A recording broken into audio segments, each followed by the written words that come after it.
after I was in practice for 3 months, he said, wow, when people come to see you in 3 months, like you turn their life around, like you actually heal them. They get better. I'm like, yeah, that's why I went into this.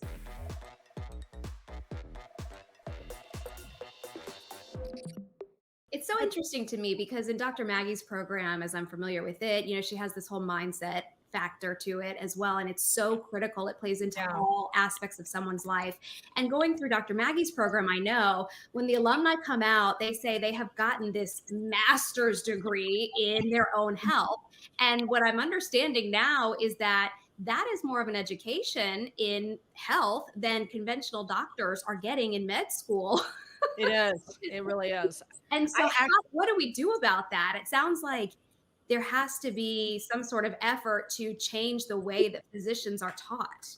Well, but here's the thing. Even then, that's true, right? But the thing is, when you look at the amount of data in our program, right, we're looking at all sorts of blood work, and not just the blood work, but there are blood work that the regular doctor is unwilling to order or doesn't even know what to do with that data. And then we actually teach people how to understand what we call the functional optimal ranges, not the normal at that lab, which is not optimal for humans. People don't realize that the normal range in most labs is what is in the middle of that bell curve. And who gets labs? Sick people. So you're saying the 50% of sickest people who get this blood work is what you should be at. And that's not optimal, right? So what we're talking about is all sorts of blood work that they would never even have access to, ever do. Their doctors have no training to do it. And even if they did do it, they wouldn't know what the functional optimal values were, number one. Number two is we're talking about hormone testing. Be honest, you top docs. How much hormone training did you guys get? I got most of mine through functional medicine training. But prior to that, you know, not much. They would just say, here's the lab values. And if they're in this value, they're good. Like TSH, it's 0.45 to 4.5. That's an amazing range, right? It's insane. Yeah. And yeah, Chris. Yes. Hormones and mental health. The first thing that comes to mind is kind of funny. So in training, if I started someone on the SSRI, let's say a man, let's say Paxil, and they develop decreased libido or erectile dysfunction, I wasn't trained to think, let me order a testosterone level or something like that. I was trained to think, let's give them some Viagra. Yes. More medicine, more drugs. No data. No data is the standard of care, everybody. And the thing is, Chris, a lot of people that you're dealing with bipolar disorder, schizophrenia, have underlying autoimmune issues or hormonal imbalances that's triggering it. And now you know. But we were never trained to even consider those factors. We're just trained, here are the drugs you need to take. Not just one, maybe 5, 6, or 7, whatever drug it takes. And yet those drugs themselves can cause hormonal disturbance, like you were just talking about, Chris. But that's the thing is, actually, standard of care, think about psychiatry. There is no data is the standard of care. And then they're telling us that we're not data driven when we collect a shit ton of data and we actually understand how to use it. Yeah. I'm with you, Maggie. My program, you know, everybody's heard, give a man a fish, he'll eat for a day, teach him how to fish, he'll eat for life, or she, whatever. Teach him how to fish. Yeah. And I say, be the pilot, not the passenger. Exactly. And so what I do in my program, and, you know, again, it goes against my bottom line in the long run, because I give people the fish, but I also teach them how to fish during my 12-week program. So when they're done, they know how to go on and live a healthy, vibrant life for the rest of their life. Right. And that's the educational model, though. Exactly. And that's the problem is the standard of care in functional medicine isn't an educational model to actually help our patients how to fish for life. We're actually creating a model of dependency where they need your supplementation and your office visits for life in functional medicine as well. Yeah. You know, I mean, the term physician means teacher, right? And yep. But what I'm saying is, to some degree, I think both models have standard of care that creates a dependency model in some ways.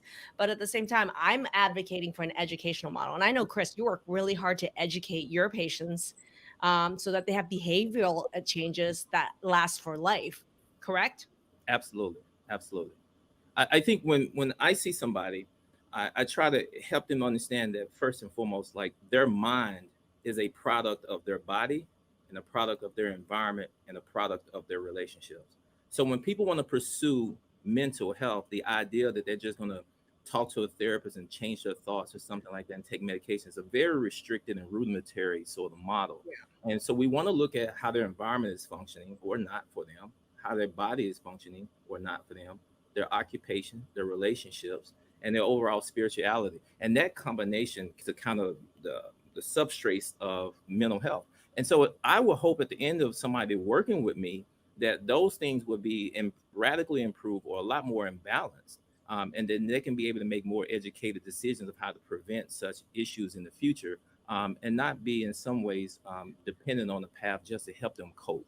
I think the ideal of coping is a detriment to healing. We want to cope until a cure comes or healing comes. If we can somehow establish healing, then I don't think teaching coping lifelong is a very effective model.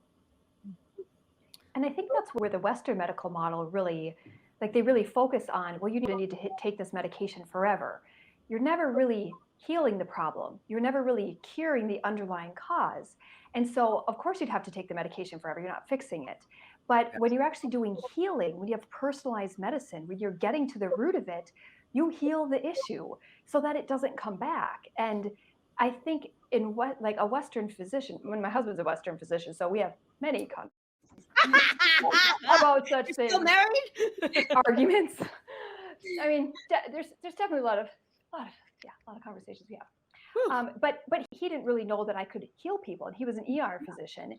And after I was in practice for 3 months, he said, "Wow, when people come to see you in 3 months, like you turn their life around. Like you actually heal them. They get better."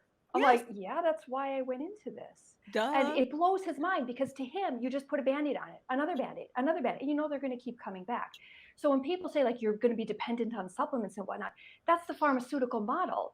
If you're prescribing the right supplements and you're personalizing the treatment, you heal, and then you don't need those things anymore. But they can't wrap their head around that because that's not their paradigm. If you think that you have something that could benefit from a functional medicine approach, type it in chat right now. I would love to hear what that is. You could get some feedback. We have thousands of resources, interviews, trainings, case studies to be able to share with you. I want this information accessible for everybody, but we're not going to be able to get it to you if you don't raise your hand. So go ahead in the comment section, raise your hand, tell us more about you, and we'd love to get to know you more.